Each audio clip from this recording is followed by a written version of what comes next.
क्या हुआ? सैनिक को प्रेयसी का बुलावा आ गया।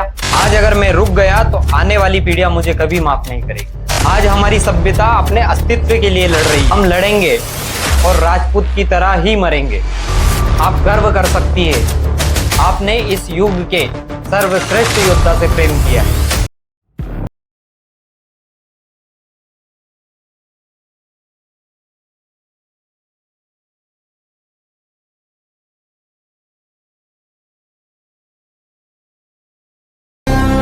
आज के समय में प्रेम की परिभाषा बदल गई है। आज के समय में प्रेम को प्राप्त कर लेने से जोड़ा जाता है, पा लेने से जोड़ा जाता है।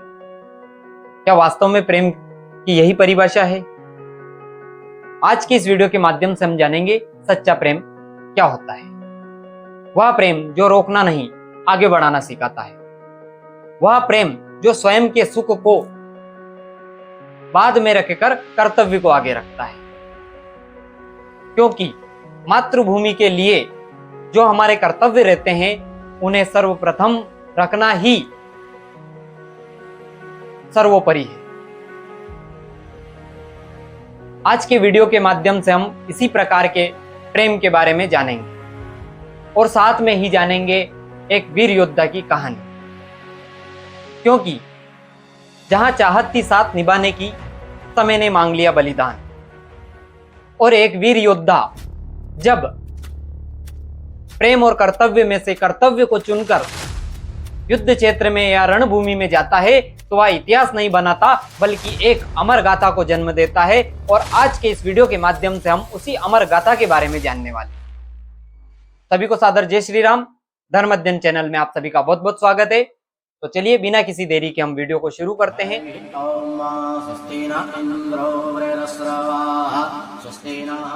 पुरोहित स्वास्थ्य वाचन कर रहे थे, महिलाएं मंगल गीत गा रही थी और बाजे बज रहे थे। उन्हीं बाजों की धुन पर बाराती नाच रहे थे और वर पक्ष के कुछ लोगों के हाथों में बड़े बड़े थाल थे। उन थालियों में वधू के लिए आभूषण और वस्त्र थे। और उन सभी के बीच में एक देवों सी सुंदरता लिए 17 वर्ष का युवा, चौड़ी छाती, ऊंचा मस्तक किए हुए, तोरण मारने के लिए धीरे धीरे आगे बढ़ रहा था। यहाँ जो तोरण शब्द आया है, तो संक्षिप्त में इसके बारे में जान लेते हैं कि प्राचीन काल में जो ये तोरण मारने की प्रथा शुरू हुई है, इसके पीछे की कहानी क्या है। प्राचीन काल में एक राक्षस हुआ करता था और वह राक्षस वधू के घर में जाकर अनेकानेक प्रकार के विघ्न डालता था और पक्षी का रूप धारण करके वह जाता था, विघ्न डालता था, जिससे विवाह होने में कई समस्याओं का सामना करना पड़ता था। कई कई बार विवाह नहीं हो पाते थे। तभी एक ऐसा वीर योद्धा खड़ा होता है जो उस राक्षस का वध कर देता है। और उस राक्षस का वध करने के पश्चात ही सभी लोग उस वीर योद्धा को याद करने के लिए वधू के घर पे एक तोरण बांधा जाता है और उस तोरण में एक लकड़ी का पक्षी बनाया जाता है, जिसे आज भी हर एक दूल्हा जब तोरण मारने के लिए जाता है तो उसी पक्षी को मारकर उस वीर योद्धा को याद करता है, उस वीर योद्धा का स्मरण करता है। और इधर वह युवक तोरण मारने के लिए तोरण द्वार पर पहुंच जाता है और वह अपनी म्यान से तलवार निकालता है और जैसे ही तोरण मारने के लिए ऊपर हाथ बढ़ाता है, तभी उसके पीछे एक हाथ आता है। वह युवक पीछे मुड़ता है, देखता है एक वृद्ध जो कहीं जाने की जल्दबाजी और उनके चेहरे पे साफ साफ दिखाई दे रही थी। तभी वह युवक जो दूल्हा बना बैठा था, वो उस समय भी ठिठोली करते हुए उस वृद्ध से पूछता है, क्या हुआ काकू साहब? अब यह मत कह देना कि दुल्हन सुंदर नहीं है। हमने वचन दिया है तो विवाह तो इसी से होगा। तब वह वृद्ध कहते हैं कि ऐसी बात नहीं है कल्ला जी, अभी अभी चित्तौड़गढ़ से संदेशा आया है। अकबर की सेना चित्तौड़ पर आक्रमण करने के लिए निकली और चित्तौड़गढ़ में डेरा डालना प्रारंभ कर दिया है। महाराज ने सभी योद्धाओं को बुलाने के लिए निमंत्रण भेजा है और हमें भी शीघ्र चित्तौड़गढ़ पहुंचना है। तभी वह वीर योद्धा कहता है, तो इसमें दिक्कत क्या है काकौसा? तोरण मारने से पहले अगर राजपूत की तलवार रक्त स्नान करना चाहती है तो यही सही। आप सभी योद्धाओं को आदेश दीजिए और उनसे कहिए कि हम यहां से सीधे चित्तौड़गढ़ की ओर चलेंगे। तभी वह बुजुर्ग कहते हैं कि ये सारे कार्य आपको शीघ्रता से संपन्न करने होंगे और यहाँ जो विवाह का मंडप सजा है उसका भी ध्यान रखना होगा। तभी कल्ला जी कहते हैं कि प्राण लेने के लिए निकला यमदूत और मातृभूमि का कर चुकाने के लिए निकला राजपूत, कभी किसी के रोके नहीं रुकता काकोसा। और मैं इस समय केवल उनसे मिलना चाहता हूं जिनके लिए मैं नैतिक रूप से प्रतिबद्ध हूं। आप यहां किसी से बात कीजिए, किसी बुजुर्ग से अगर आप बात करेंगे और वे मान जाएंगे तो सभी मान जाएंगे। इस प्रकार कहते हुए कल्ला जी आगे बढ़ते हैं और कुछ ही क्षण के पश्चात वे अपने भावी ससुर के सामने होते हैं। वे अपने ससुर जी से कहते हैं, आप तो सभी सुन ही चुके होंगे, एक निवेदन करूं पिताजी। तब कल्ला जी के जो होने वाले ससुर थे वह कहते हैं, अवश्य, क्योंकि जो कल्ला जी के ससुर होने वाले ससुर थे वे वृद्ध हो चुके थे, लेकिन उनके समय में वे भी बहुत बड़े वीर योद्धा रहे। तो इस समय कल्ला जी की जो स्थिति थी वे अच्छी तरह से समझ रहे थे, क्योंकि एक वीर योद्धा के लिए मातृभूमि के लिए प्राण देने के लिए जाना हो या मातृभूमि के लिए कुछ करने का अवसर हो, तब एक वीर योद्धा की जो स्थिति होती है वे कल्ला जी के ससुर अच्छी तरह से समझ रहे थे। तभी कल्ला जी के ससुर कल्ला जी का हाथ पकड़ते हैं और अपनी पुत्री के सामने ले जाकर खड़ा कर देते हैं। कल्ला जी की होने वाली पत्नी कल्ला जी को देखकर, वैसे तो दो व्यक्ति इतनी जल्दी सहज नहीं हो पाते, तभी वह युवती कल्ला जी से कहती है, क्या हुआ? एक सैनिक को प्रेयसी का बुलावा आ गया। यह सकारात्मक संदेश था। जो कल्ला जी के चेहरे पर चिंताएं थी वह समाप्त होकर कल्ला जी के चेहरे पर मुस्कान तैर उठी। तभी कल्ला जी कहते हैं, हाँ लेकिन ये आपको कैसे पता? तब वह युवती कहती है कि अभी अभी समाचार मिला है। और फिर कल्ला जी जाने के लिए उनसे कहते हैं, तो फिर क्या आज्ञा है? तब कल्ला जी की होने वाली पत्नी उनसे कहती है कि मैं किस अधिकार से आपको आज्ञा दे दूं, लेकिन आप मातृभूमि का ऋण चुकाने के लिए जा रहे हैं। मैं ईश्वर से प्रार्थना करूंगी कि आपकी यश कीर्ति बढ़े और युद्ध भूमि में आपकी तलवार पराक्रम दिखाए और विजय तिलक आपके माथे की शोभा बने। यह सुनकर कल्ला जी भी उत्तर देते हुए कहते हैं कि मैं आज से सारे अधिकार आपको देता हूं। और इस प्रकार की बात कह ही रहे थे, तभी कल्ला जी की होने वाली पत्नी बात को अधूरी रखकर उसी बात को काटकर कहती है, रुकिए, मैं एक हिंदू बालिका हूं। मेरे पूर्वजों ने भी असंख्य बलिदान दिया है। मैं जलती हुई चिताओं में जौहर करने वाली माताओं की पुत्री हूं। मातृभूमि के लिए अपने प्राण न्योछावर करने वाले लोगों की मैं पुत्री हूं। और मैं इतनी स्वार्थी नहीं हो सकती कि एक सैनिक जो मातृभूमि का कर चुकाने के लिए रणभूमि की ओर जा रहा है उससे भी वचन ले लूं। लेकिन आप बस इतना याद रखना कि कोई है जो आपका शिवगढ़ में इंतजार करती है। तभी कल्ला जी हाथ जोड़ लेते हैं, युवती भी हाथ जोड़ती है। कल्ला जी मुड़कर जाने लगते हैं।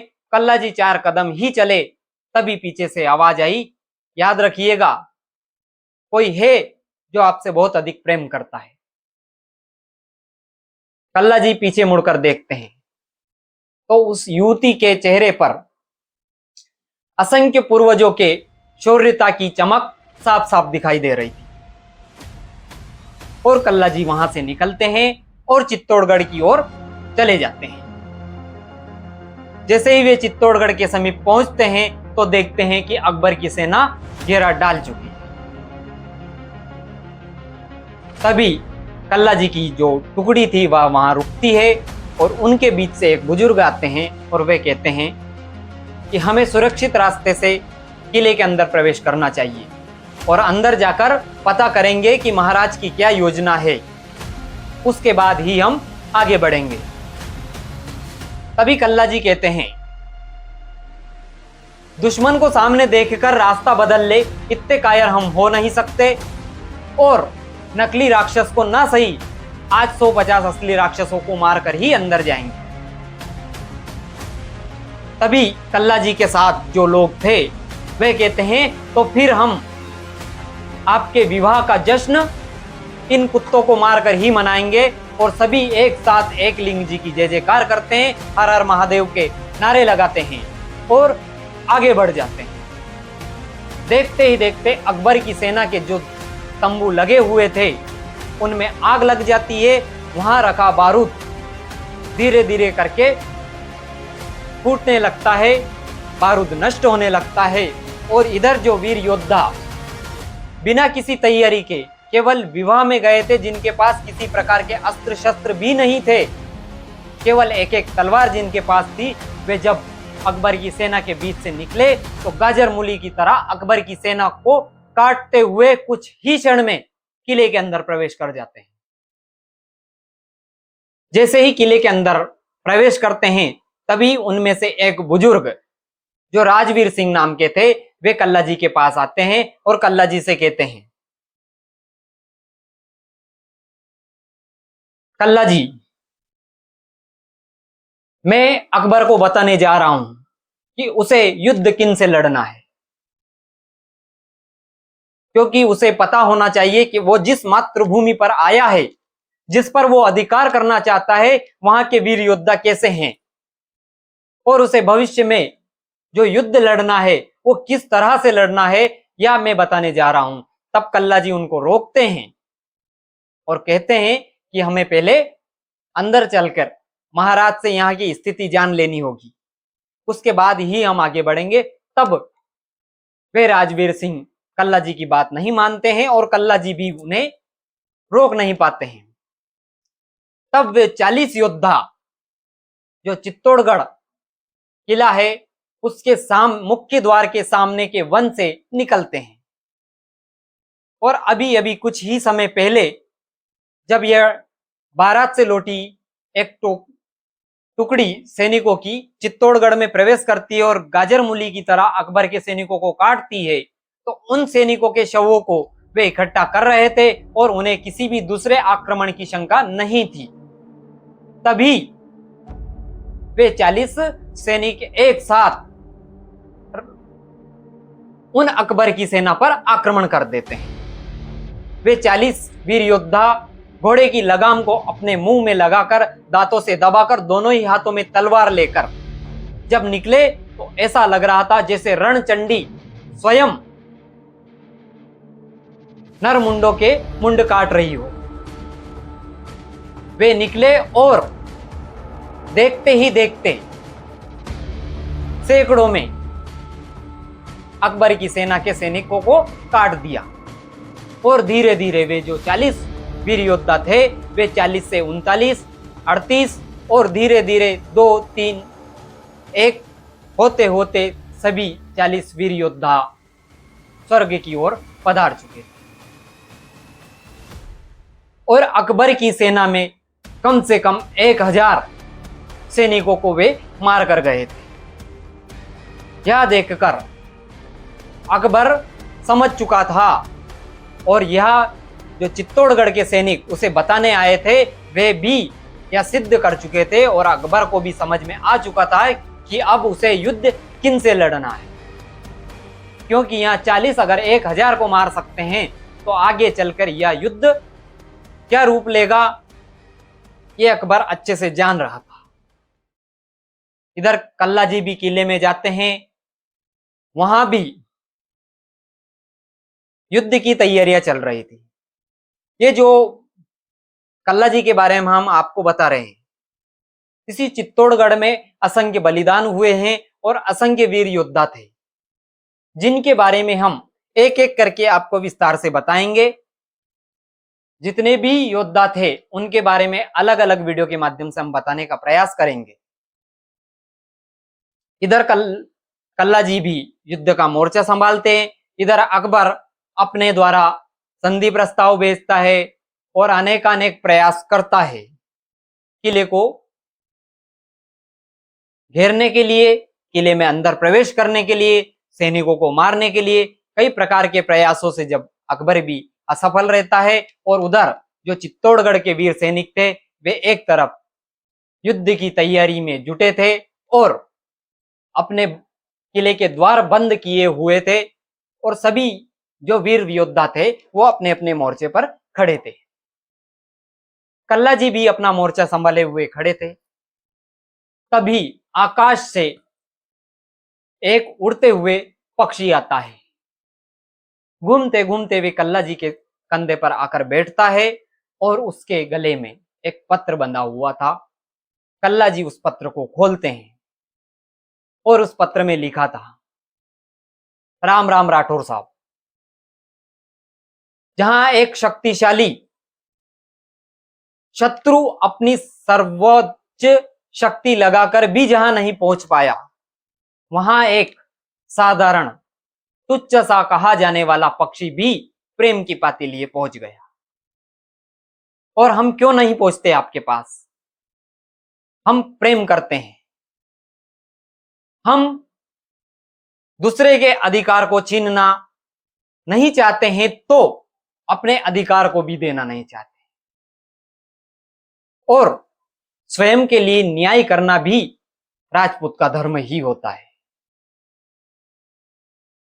इस तरह के प्रेम पत्र को पढ़कर कल्ला जी के चेहरे पर मुस्कान तैर उठती है और कल्ला जी के पास जो उनके मित्रगण थे वह भी इस प्रकार कल्ला जी को जो पत्र आया वह देखकर समझ जाते हैं और कल्ला जी से कहते हैं, क्या हुआ, शिवगढ़ से प्रेम पत्र आया है।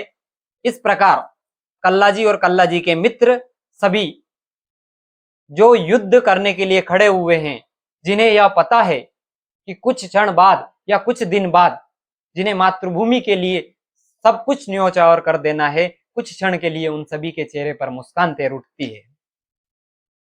और यह जो पक्षी था यह भी हर सप्ताह प्रेम पत्र लेकर चित्तौड़गढ़ में आने लगा।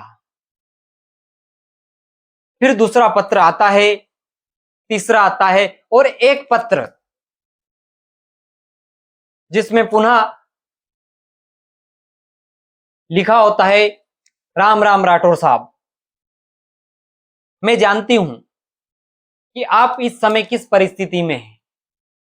मैं जानती हूं कि ये प्रेम पत्र लिखने की या प्रेम पत्र देने की स्थिति नहीं है या ऐसा समय नहीं है, लेकिन क्या करें, ये जो पत्र लिखने का मोह है यही तो नहीं छूटता है। मैं भगवान महादेव से प्रार्थना करती हूं कि आप इस युद्ध भूमि में अपना शौर्य और पराक्रम दिखाए, लेकिन मैं आपकी जो ना हो सकी वह पत्नी हूं और मैं चाहती हूं कि आप मुझे अपने अधिकार से वंचित नहीं रखेंगे। इस प्रकार के पत्र को देखकर कल्ला जी भी उत्तर लिखकर भेज देते हैं और फिर अपने एक मित्र को बुलाते हैं जिसका नाम था कुंदन। कुंदन आता है और कुंदन से कल्ला जी कहते हैं कि एक काम है मित्र, क्या तुम कर पाओगे? तभी कुंदन कहते हैं कि आपके लिए तो हम प्राण तक दे दे, बताइए क्या काम है। तब कल्ला जी कहते हैं कि प्राण देने से भी अधिक कठिन कार्य है मित्र, क्या आप कर पाओगे? तब कुंदन हाँ करते हैं और कल्ला जी उनको प्रेम पत्र जो आया था वह दिखाते हैं, जिससे कुंदन समझ जाते हैं और कल्ला जी कहते हैं कि मैंने उत्तर भेज दिया है। तब कुंदन कहते हैं कि मैं आपको वचन देता हूं कि आपके द्वारा दिया गया वचन का मान रखा जाएगा, आपके द्वारा दिए गए वचन की मैं रक्षा करूंगा। अगर आप भी इसी तरह के धार्मिक, ऐतिहासिक वीरता और शौर्यता के साथ साथ हमारे धर्म में या हमारे धर्म को जानने की इच्छा रखते हैं तो हमारे इस चैनल को सब्सक्राइब करें, अधिक से अधिक लोगों तक शेयर करें और कमेंट बॉक्स में जाकर अपनी राय अवश्य लिखें। अगले वीडियो में हम कल्ला जी की वीरता, शौर्यता और पराक्रम के बारे में जानेंगे। अगले वीडियो में हम जानेंगे कि कैसे कल्ला जी ने युद्ध लड़ा और अगले वीडियो में हम यह भी जानेंगे कि कल्ला जी और कृष्णा के प्रेम का वह पड़ाव जहां उनका प्रेम संपन्न होता है, या यूं कहें कि उनके प्रेम को अंतिम पड़ाव तक जानने के लिए आप अगले वीडियो का इंतजार कीजिए। जय हिंद, जय भारत।